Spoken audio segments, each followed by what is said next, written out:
Hi, everyone. I'm Amber, and I'm very excited to be presenting on this topic today. Behind me, I have my friend Jameson, who you'll see in a few different spots throughout this presentation, but he's napping behind me now. So if you wonder what the cute fluff on the table's name is, that's Jameson. And today's topic is called Enjoying Brewery and Restaurant Patios with Your Dog. So we're going to get started here. I'll do a little intro. I have a little intro slide about myself. I am the founder, CEO, head trainer at Summit Dog Training in Fort Collins, Colorado, and have been fortunate enough to visit the wonderful facility at Every Dog in Austin and love collaborating on exciting projects like this around the country. And a big part of our work in Fort Collins is equipping our human students and their dogs to be able to do all sorts of adventures together. So everything that folks need to do with their dogs in an active environment. And one of the biggest things that we do a lot of is prepping folks to take their dogs to the brewery and other type of public areas where they can enjoy time together. I've been training dogs for over 22 years now. I have many different industry credentials, but the bottom line is I love hanging out in those type of spaces with my own dogs, and so that's given me a lot of different opportunities to work on the skills that I teach my students, and I'm excited to share a piece of that with you all today. Oh, a bit about kind of you'll hear some reference to the Drink with Your Dog project, which is a kind of a sub project from Summit Dog Training. And this is really a passion project of mine that I created in 2018. That's a combo of education for dog owners where they want to take their dogs out to places and want to know how to do it well, and educating brewery staff and other establishments that host dogs in their space. So I have an education program for them. So a couple times through here, you'll hear me kind of reference things that they have taught me about what their experience is like hosting dogs in their spaces. And I'm kind of bringing that, I'm always trying to bring that back to my dog owner parents to help everyone be more and more aligned in our visits to those spaces. So our kind of mission with this project is making more dog-friendly spaces and more brewery-friendly dogs through education for everyone involved. So thanks for being here and being a part of the extension of this project. So let's talk a little bit about why caring about learning about how to do brewery visits with your dog well is important. One, dogs and beer and hanging outside and hanging out with your friends are just, in my opinion, a magic combination. And breweries are kind of the category that a lot of this gets funneled into, like a label, but really this extends even beyond the beer drinkers out there. If you want to take your dog to your favorite coffee shop patio or your favorite restaurant patio, these are the exact same skills and considerations there. We use breweries as a common language because it's an establishment that's very often dog friendly throughout our country, no matter what state you live in. So it's really something that allows us to take our dogs places and do things with our dogs and get our dogs out, get more socialization, get more bonding time, get less alone time at home. And I think it's a really, really fun way to end an adventure or start an adventure with your dog.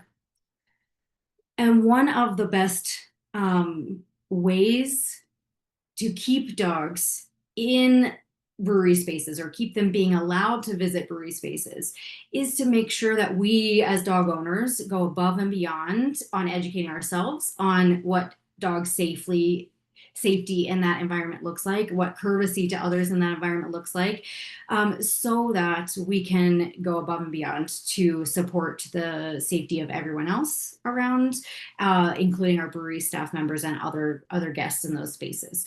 We have to remember that for the most part, although this is kind of starting to change a little bit as we see dog specific breweries popping up as a concept, but for the most part, the average brewery or restaurant or cafe is not created with our dogs at the heart of it. It's created with human experience at the heart of it, that we're fortunate enough to bring our dogs along. And a big part of keeping our dogs in those spaces is to make sure that we're going above and beyond, which is a big piece of what we're going to talk about today. So there's kind of five categories that we're going to go through today of things that can make sure that we can keep going to as many places as possible with our dogs. So one, we're going to talk about the rules of bringing your dog to the brewery and how to find them out, how to understand them and comply with them to the best of our ability. We're going to talk a little bit about dog body language so that we can be experts at understanding our own dogs and the other dogs we might encounter in the brewery so that we can set the best communication for getting our dog's needs met. We're going to talk about some ways that we set our dogs up for successful brewery visits, a few kind of sub bullet points there when we get there.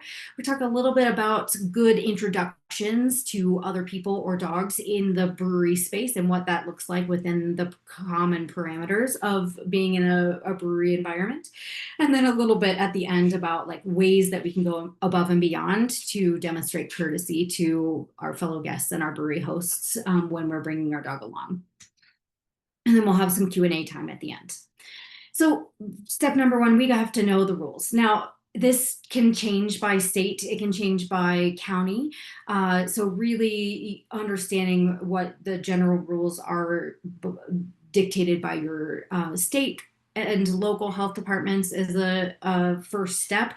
Not every state has the same definition of beer as food or where it fits in food, and not every state has the same allowances or restrictions on dogs in spaces that serve food. So really understanding your local municipality is step number one. You can do that with a quick Google search or just calling your local brewery and asking what their policies are. Now, their policies may be more restrictive than your local governance. So really, if you're planning to go someplace, call ahead, check their website. A lot of breweries are starting to put their dog policies on their website, but also I like to search.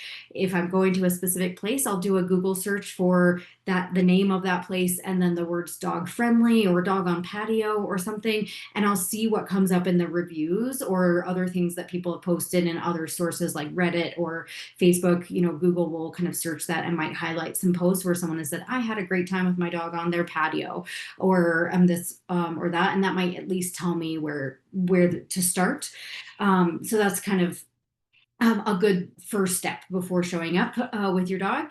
And also for me, it's really important that we follow the spirit of the rules and not just the letter of the rules. So one of the things that my brewery staff students tell me is that one of the biggest things that's hard for them in executing their job safely and successfully is when dogs are, at the end of their leash or the leash is tethered to something that's not a human who's paying attention.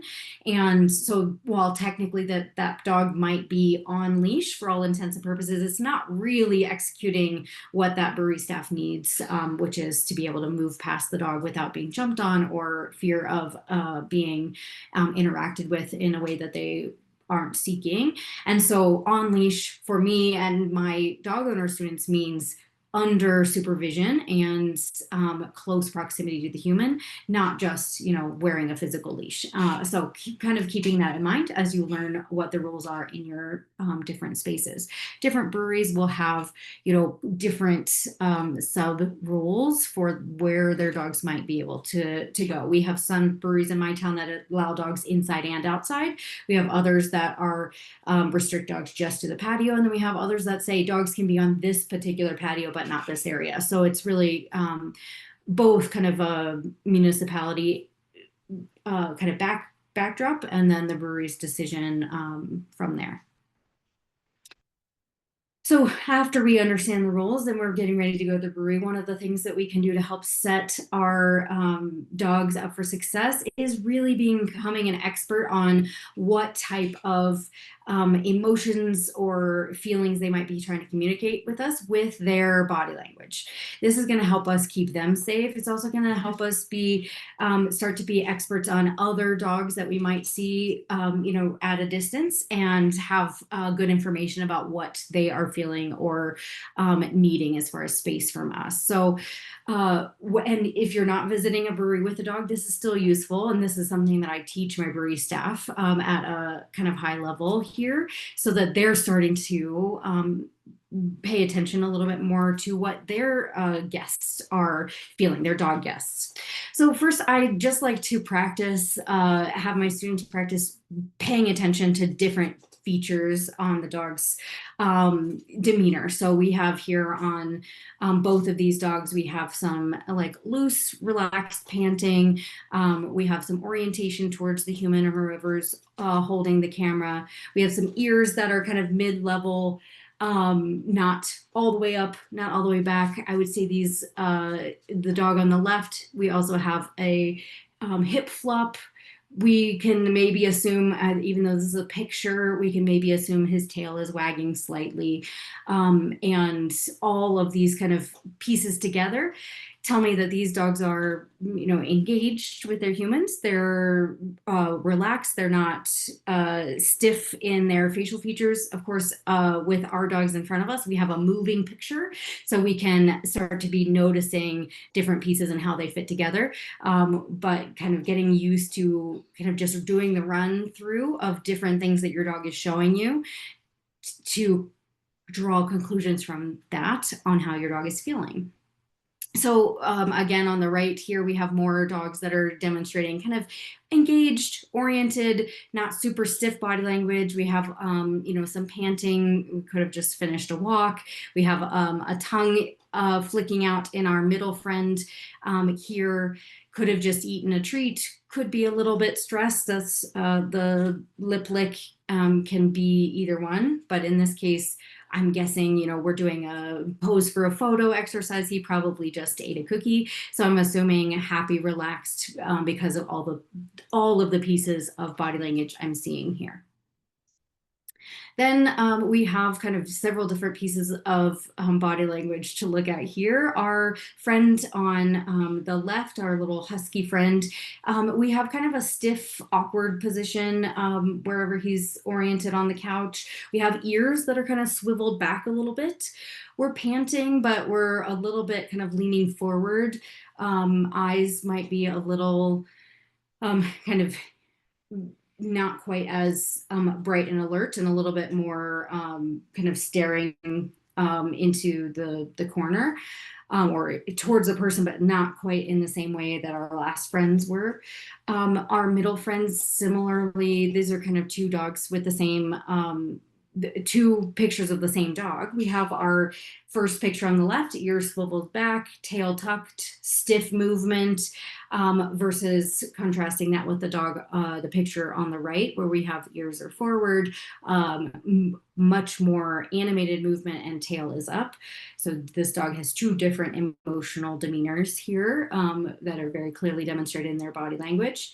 And then on this right side here, these are this little friend's body language is pretty, the whale eye, the white pieces out on the top of his eye, the stiff, like kind of clenched mouth here, and the ears back, kind of almost touching his head, and the head turning away.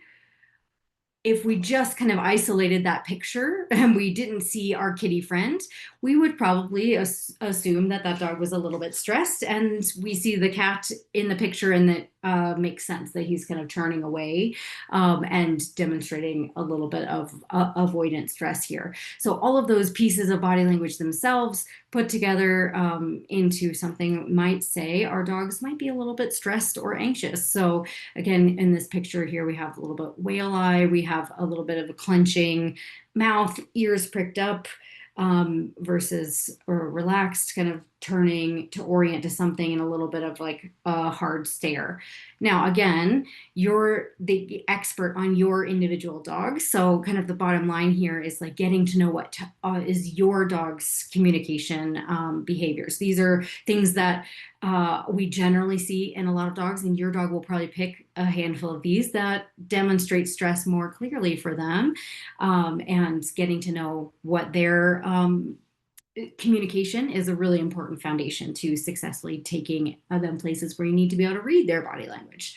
So watching for those stressed or anxious signs, panting or lip licking, tense mouth, that tucked or stiff tail, all of those are important things to look for.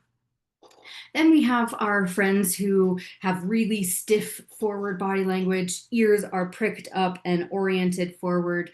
Mouth is closed. If we were to kind of evaluate the weight distribution on these dogs, they're all kind of leaning forward versus back.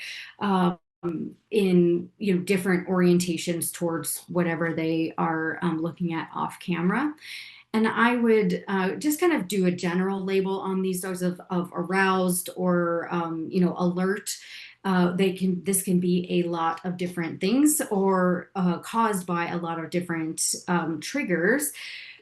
And it's not necessarily a bad thing. All of our dogs demonstrate this at some point during their everyday, most likely. And it's just something to be on the lookout for. If you're sitting at a brewery and your dog goes from happy and relaxed and chilling to stiff, weight forward, leaning into their harness or collar, and ears and mouth tense, that's going to be a cue for you to do some amount of support or intervention. So that's just something we want to kind of be aware of in those body language changes.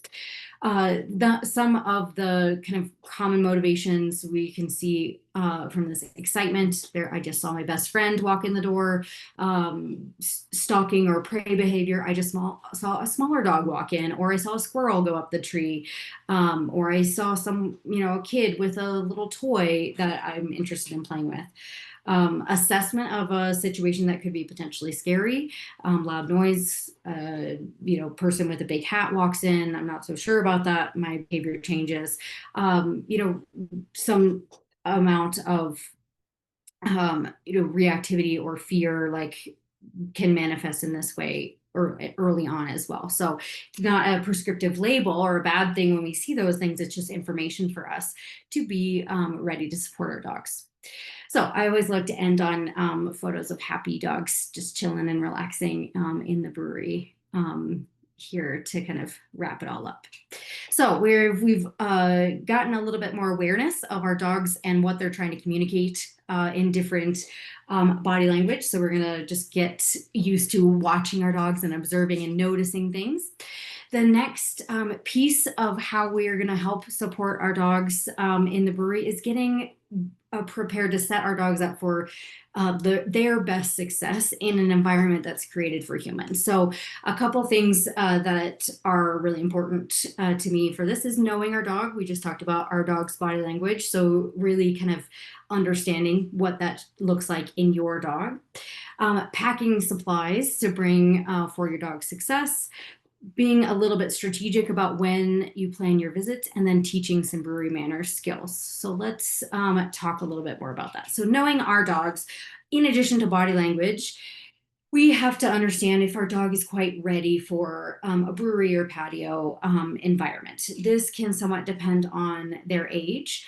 I tend to find that our baby puppies, baby, I mean like vaccinated, but still in that like 16 to 24 weeks range. They tend to just kind of get a little overwhelmed in the brewery environment. So people assume that they do really well because they go in, they get a little bit of stimulation, they get really tired, and they maybe fall asleep at the person's feet, which is not, the end of the world. But I do want to be mindful that sometimes we can see our dogs being overwhelmed in a space and assume that they're giving us good behavior. And while it might seem like, oh great, they're coping with this environment really well, at the end of the day they're maybe just a little bit overwhelmed for what they were ready to handle, and so they kind of shut down a little bit. Or we might see them stress up. I see this more often with our adolescent dogs. They're not quite as they're a little bit more resilient than our puppies, but probably still in a little bit over their head, and tend to say, okay, I'm going to have bigger behaviors. Now I'm going to be doing a little bit of testing out if barking works, or if chewing on my leash works, or if nibbling up the mulch and landscaping that I'm laying beside works.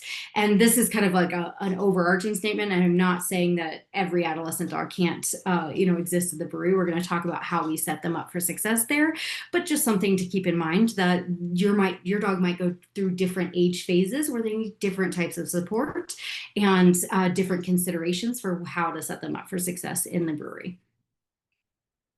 Feelings about other people and feelings about other dogs. I always ask my kind of pre-screening my brewery manner students. I'm just kind of asking, like, in general, is your dog does your dog feel positive about people and dogs that they encounter in their life?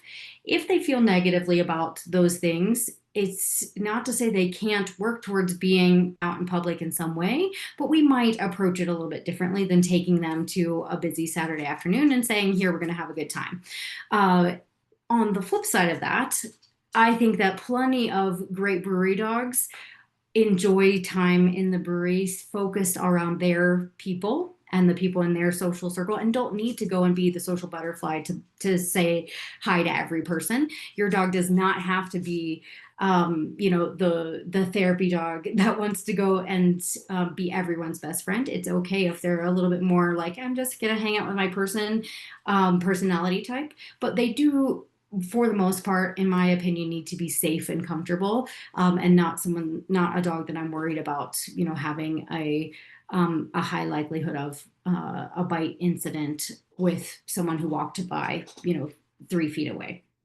Because this is an environment where they're going to probably have more than one encounter of that nature. And if you're not feeling safe about that, then it's not going to be the most productive space to be practicing on that behavior modification.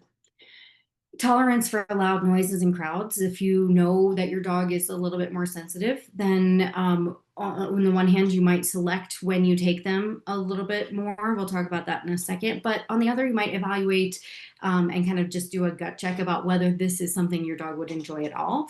If they're really comfortable and a little bit more of a homebody, and we're trying to make them into a brewery dog, and they are just having a hard experience every time, then that's something we have to evaluate if that's the best place for them to be spending their time with you. They might enjoy more of the natural area walks and the quiet river retreats, if that's an alternative option. And that kind of all ties together in general enjoyment of the brewery environment. Like, are we adding more stress to your dog's life than the value that they get out of that experience with you? And that can change throughout your dog's life and their training journey. I try not to put a prescriptive label on, any one dog never being a good candidate for those types of experiences until, I've met and worked with the dog, but just something that we as the humans in charge of not only supporting our dog, but also being part of a community, need to be considering really carefully. Okay, so our supplies, you all, I know, have, go above and beyond for your dogs every day. And so these might be things that just live in your dog's backpack. But this is kind of my go-to basic gear list. Bringing my dog out and about, I'm gonna, of course, have their leash and collar. High value treats, I typically bring, and this is a little bit beyond the scope of today's webinar, but I like to bring both high value treats for our intense like distraction time, especially if we're working with a newer brewery dog, ranging to our lower value treats that I can reward for duration behavior when we're working on just chilling and settling, especially as we get into a brewery dog that's a little bit more experienced. I tend to wean off of those high value treats as quickly as I can and go with our just like kibble, reinforce on occasion, but not really wanting the entire brewery time to be getting one high value treat after another. So I kind of bring a range and then work my way to the lower value treats as my dog is able to handle that environment. I bring a mat or blanket. Of course, if my dog is prefers the cold, hard ground, then I wouldn't, but it really depends on the dog. I like to bring a Kong, bully stick, other chew toy, and personally, I will bring one for my dog and not multiple because I want to be able to set the routine of like we sit down, you get your bully stick, and after your bully stick is gone, it's chill and nap time. Or it's time for me to evaluate whether it's time to get up and leave or do a walk around to kind of extend the time. I don't want to get in the routine where I'm giving, bully stick after bully stick or Kong refill after Kong refill just to keep my dog settled and calm. I have another webinar that we talk about that kind of concept for a long time. So if you want more kind of nuance there, please feel free to reach out in the at the end, and I'm happy to chat about that more. But that's just that's I bring one thing in my bag, and when it's gone, I kind of set the routine with my dog that when it's gone, it's chill time. Water and bowl, and of course, cleanup bags are really important because we want to be leaving spaces better than we found them. You can decide for yourself whether you do this, but my personal like goal is that if my dog eliminates in some place and I have a poop bag out and it's a grassy area outside of the brewery and I can see someone else left their dog's poop behind, I'm going to put both in the bag and clean it up because I want to do everything in my power to make sure that the breweries feel like having dog folks come and hang out there is worth it and not a like, oh, now we have to do extra cleaning. So I tend to go above and beyond there whenever I have the opportunity to make sure that the space is better than we found it.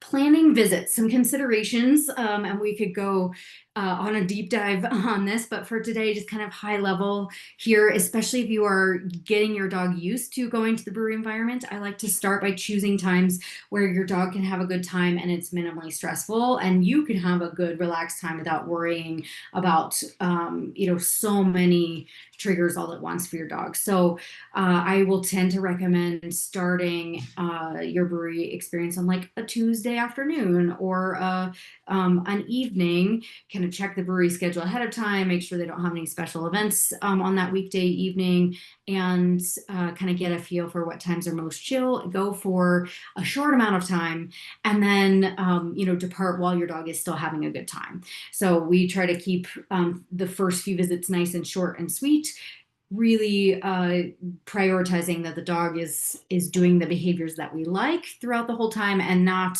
pushing the brewery visit so long that the dog has to use bigger behaviors to get their needs met. Then I also really like to exercise my dog beforehand. So I will, especially early on in their brewery training, I will always plan to do a hike or a walk or a river trip or something else before going to hang out at the brewery and expect my dog to chill and relax there. And some of that exercise needs really depends on what your individual dog needs, but knowing your dog and saying, okay, my dog's capacity is a 2 to 3 mile walk, and then we're going to end up at the brewery or drive to the brewery from there. Really helps to set up your dog to be able to relax and chill there. And then picking your spot in the brewery that you're going to hang out with your dog is also important. Obviously, understanding the rules about whether you're going to be able to be indoors or outdoors, understanding which your dog would do better in. And then I like finding a quiet corner, especially at first, avoiding tables right by doorways where someone else with the dog could walk in and my dog's right there. I like kind of being up against a wall or a fence so that I'm not going to be surprised. Of course, we can work on generalizing to other locations, but if you're just testing out your dog's brewery abilities, set up your situation strategically so that you know when things are coming, and you know when they're going to see their dog friend, and so that you could be rewarding them for calm behavior or redirecting them there. So strategizing there. Also, if you have, if you're outside, picking your shade spot or picking your spot by the grass where your dog can take some sniff or potty breaks, really depending on what your dog needs. It can also help your dog's first few visits go the best. Then let's talk a little bit about our brewery skills. Now, we could talk all day about this, and I have, multi-week courses and classes on these, so we're not going to be able to do it justice today. But these are my top skills that brewery dogs that come through our classes need to know. Settle on a mat, greeting of polite human or friendly stranger calmly, waiting and sitting by your side while you order, not jumping up on the bar, leash walking past distractions while you're potentially carrying something. So we do a lot of leash walking while you have a beer simulation in your hand. So we're practicing leash walking when you only have one hand to control your dog so that you can get from the bar where you ordered back to your table. Now, some breweries have table service and stuff, and you don't necessarily have to do that every time, but at least in my area, it's very common to have to go up to the bar, order your beer with your dog by your side, and then have to walk back to the table. So that's something we practice with our dogs. Leave it when asked, and being able to recover from a startle. So these are all skills that I work on with my dog before we get to the brewery, and then we go and add the brewery kind of distraction level to that. So breaking down um, each piece that your dog has to do into component steps. Now, this is kind of just a list to give you an idea of all the different pieces of a kind of average brewery experience that we're asking our dogs to have good behaviors for. And not everyone will be perfect for every dog, but for my ideal brewery dog, these are the skills that I'm working on, all the way from calm in the car when I'm parking the car, exiting the car and staying with me while I get my bag, walking calmly to the cafe or brewery door, sitting beside me while the door opens and not rushing in, getting all the way to the bar, letting me order, moving with me to the table, going and lying down under the table or next to the table, and then relaxation. We spend a lot of time working on that. We don't have time to get into that today, but we can work on relaxation with our dogs. Never too much. We can. The more we work on it, the better it is for them just throughout their life. So we could talk about that forever, but. And then getting up to go home and kind of doing all of that in reverse. So I always start teaching these skills in easy environments first, like your own home, like your neighbor's, front patio. If you want to kind of increase the difficulty slightly and you have a good relationship with your neighbor, say, hey, can I come over and I'm going to practice like I'm coming to a little patio, but I'm going to just sit on your front porch while you're at work and work with my dog settled there. Really kind of working up those skills before going to the brewery environment can really help. So I'm going to just show you a little video here. There's music. There's no talking or anything. This is Jamie and I doing that entire sequence.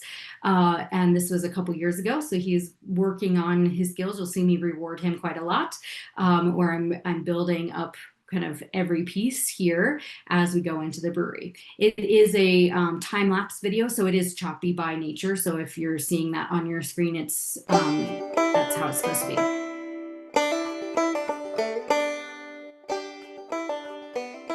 So here we are getting out of the car. I want him to wait and be with me before we start moving. That's my kind of criteria here. I want to be ready to go before my dog takes off. I want him walking with me as we walk through the parking lot. I like to do a stop and sit as I open because you never know what's on the inside of the door. We sit and wait while we get a beverage and we carry it back to our table. We work on our place skill And you'll see kind of for a few minutes of our brewery visit, he's here on his place. This is our something I call work mode, where we're in this kind of duration stay with distractions. Then you're going to see in a second where it kind of shifts, and I kind of turn off our work mode and say, all right, now it's time for you to just chill. That's kind of the like, you finished your bone and now it's free time to hang out and chill, and I'm not rewarding quite as frequently there. Then we pack up to go home. Return our glass. So all of that to kind of just illustrate, like, we're asking our dogs to do a lot, from getting out of the car, walking with us all the way in, and they don't have to be perfect at every piece, but it is something that we want them to, have as best skills as possible. So thinking about those skills that we could be teaching them in little pieces outside of the brewery environment, and then starting to practice it in the brewery environment can help set them up for success. All right, so our fourth point here is how we can think about introductions between our dogs and other people, or our dogs and other dogs, or our dogs and children, which I know is just a subset of other people, but I like to highlight that because of its importance. And facilitating these introductions is a good way to help support our dogs, but also be kind of mindful about setting everyone else up for success as well. So I'm just going to go over some kind of best practices with greetings.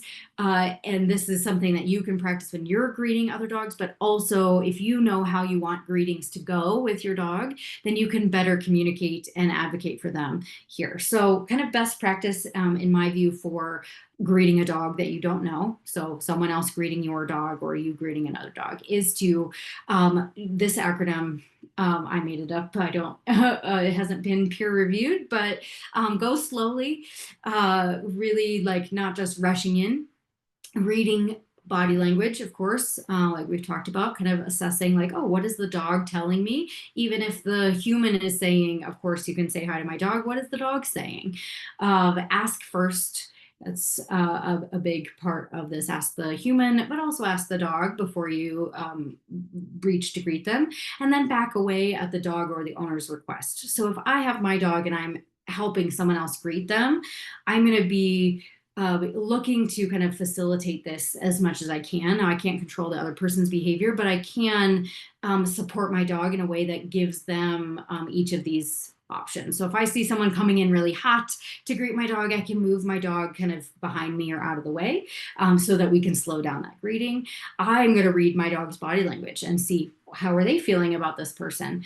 And then I'm going to ask my dog before I send them over to greet. My language to the person is always, after they ask, may I pet your dog? I'll say, let me see how she feels or how he feels. And then I look at the dog and I kind of give them the option to go forward if they'd like. And then I'm watching for those opportunities to call the dog away if I see the dog is a little bit uncomfortable, or if I'm uncomfortable with anything that the human is doing there. So kind of thinking about that formula to kind of structure your dog's greeting.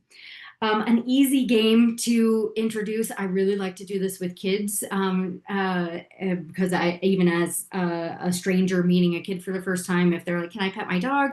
I could teach them this game in about 10 seconds without even telling them I'm teaching them a game. So I just say, okay, you can pat your leg, and maybe he'll come over, and then when he does, you can pet him.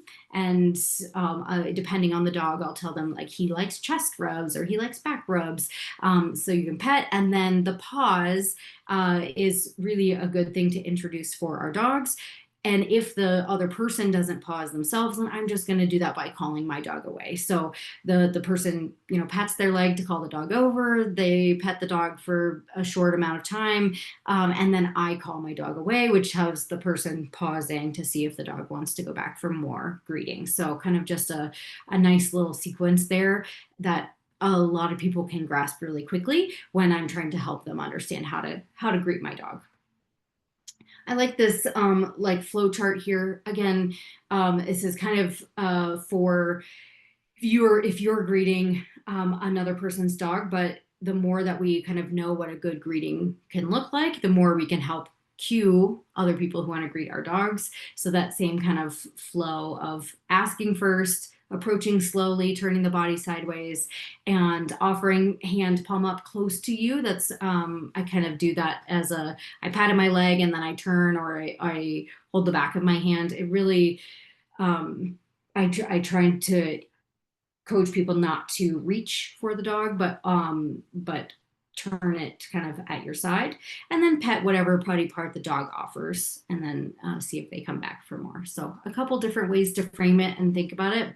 Ultimately, if you're supporting your own dog with this, I like you to think about what your dog likes out of a greeting, and structure that interaction with the other with the person asking to support that. So, for example, my dog that's on my lap right now, Jamie, really just wants to go sniff people. So when folks are asking to pet him, I'm going to say, yes, just hold out your hand. He'd like to come sniff you. And that's probably all he wants to do. And so he goes and sniffs, and then he walks away. And that kind of is all that we need to structure that greeting. But I tell folks ahead of time a little bit of what to expect, so that they're not reaching for him and being like, no, come back here, pet me, or let me pet you. So that's kind of a helpful piece there. So this go slowly, read body language, ask first, and back away also applies to dog introductions. So I'd like to think about, like, for my own dog, if my dog has the behavior of the dog on the left, I probably it would not be my best choice to say, sure, go up and say hi to that other dog over there. My dog might be the friendliest, happiest, most social dog in the world, but this behavior, as we're coming in, low, stalky, intense, mouth kind of tight, can be perceived in a certain way by the other dog, by the other human. It can be a little bit alarming. I want my dog to come in with a little bit more composure and ability to flow and relax a little bit before they're on a leash greeting other dogs. Now, I know, we could talk about on leash greetings forever. My general philosophy when it fits within the Drink with Your Dog project here is, while personally I don't love on leash greetings for myself or my students or my dog students, I also acknowledge that they're likely to happen in the brewery, especially because they're a large part of the general public that thinks that they're great and doesn't really understand why there would be, challenges with them. So my goal for my dogs and my students' dogs is teaching them how to do a on leash greeting when it happens, so that everyone can handle it as calmly and successfully as possible, even if it's not what I would be seeking out for my dog under most circumstances. So we're going to kind of go through really briefly here the components of, okay, we're on leash, we're in a brewery because breweries are generally on leash spaces. If we end up nose to nose with another dog, how do we set it up for the most success?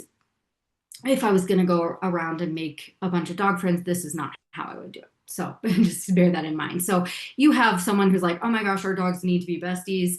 Let's let them say hi, and I won't accept no for an answer. And I'm gonna, bring my dog over if you're not prepared. I like to find some space if you can, even if that's just like we're getting out from under the table and we're stepping into the aisle, if possible. Now, indoors. In the brewery, I always tell my students, this is not a dog park. This is not a spot where our dogs need to be playing and wrestling or have that expectation. Most places are not set up for that.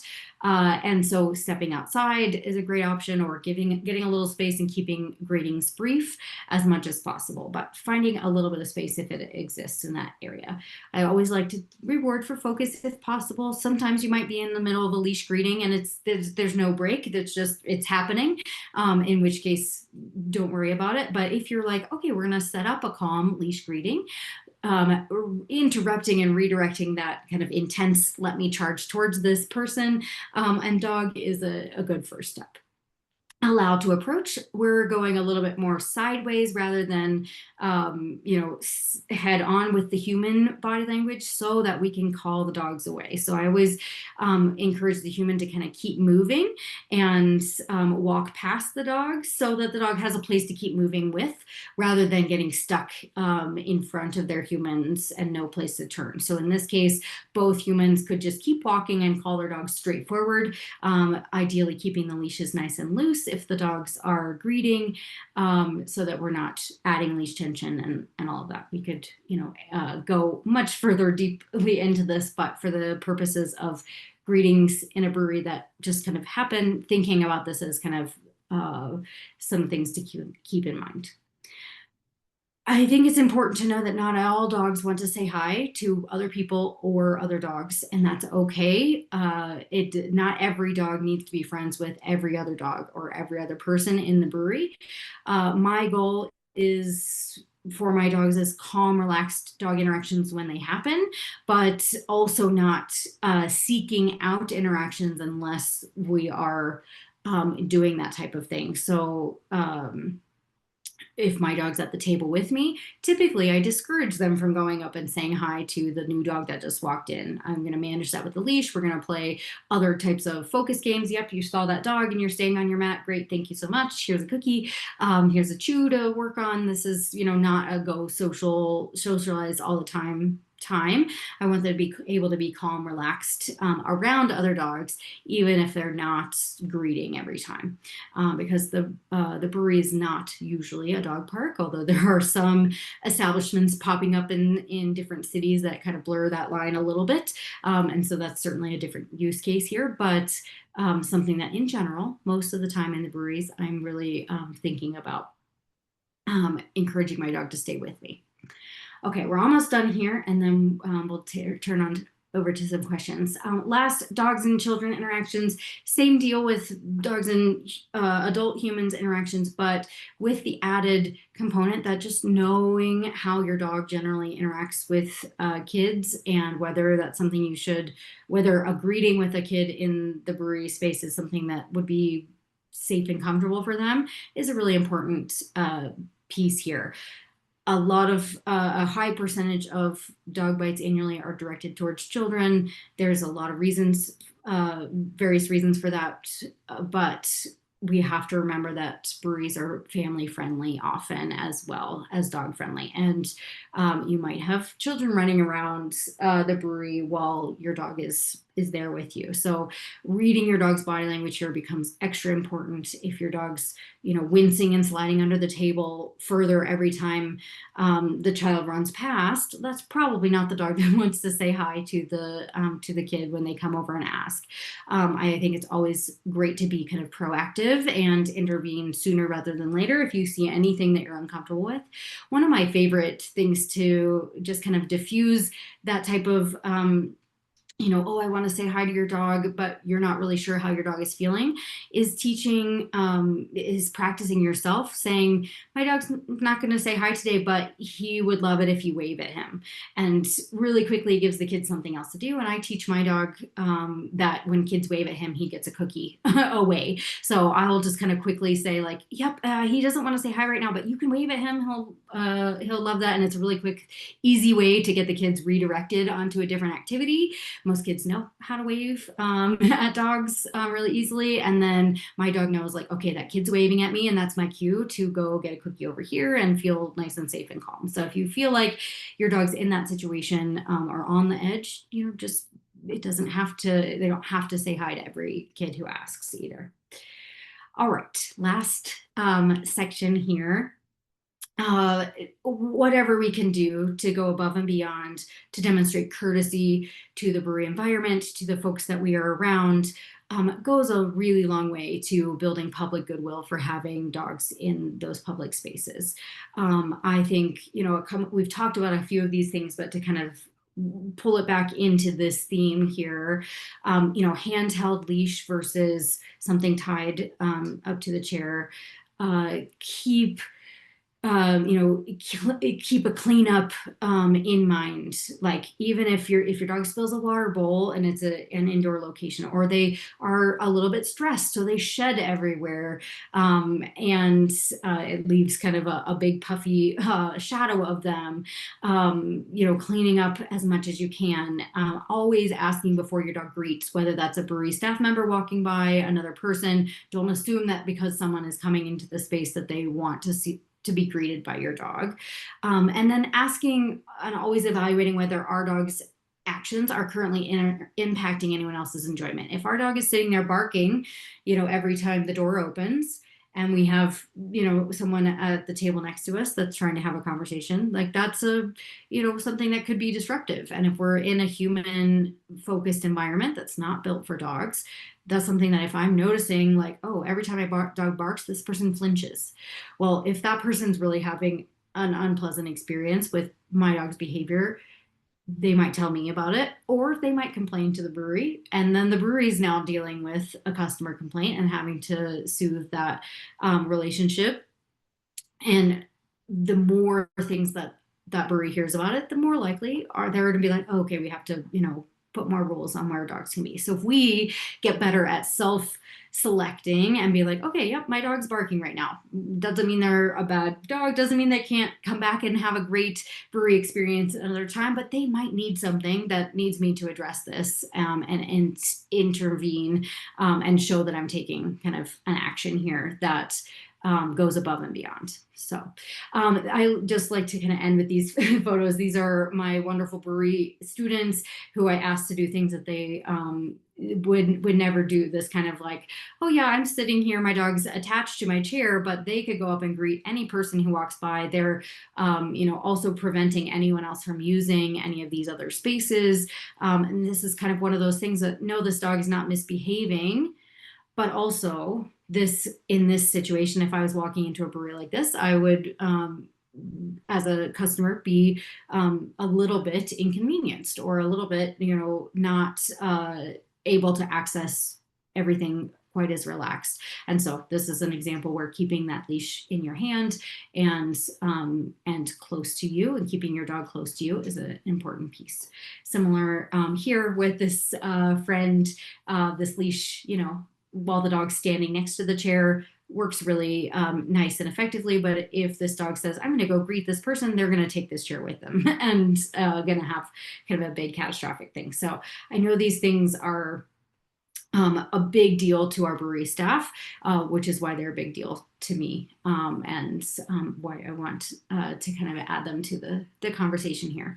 So to summarize here, we have kind of knowing the rules, but being prepared for what the brewery and the state and the municipalities, saying where your dog can be, understanding dog body language, especially your dogs, but also just being aware of other ways that dogs in general are communicating, setting your dog up for success by bringing, gear, planning visits intentionally, teaching some good skills, all of those ways that we kind of create an environment where our dogs can succeed in this human-focused environment.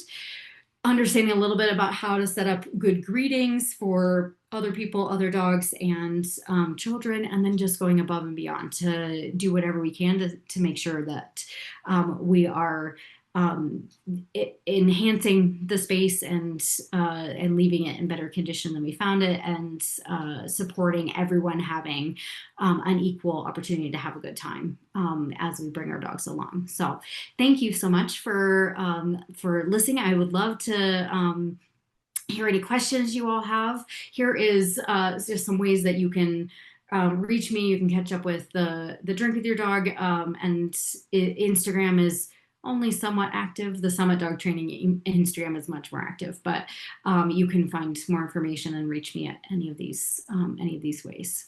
So yeah, I'd love to take any questions if there are any.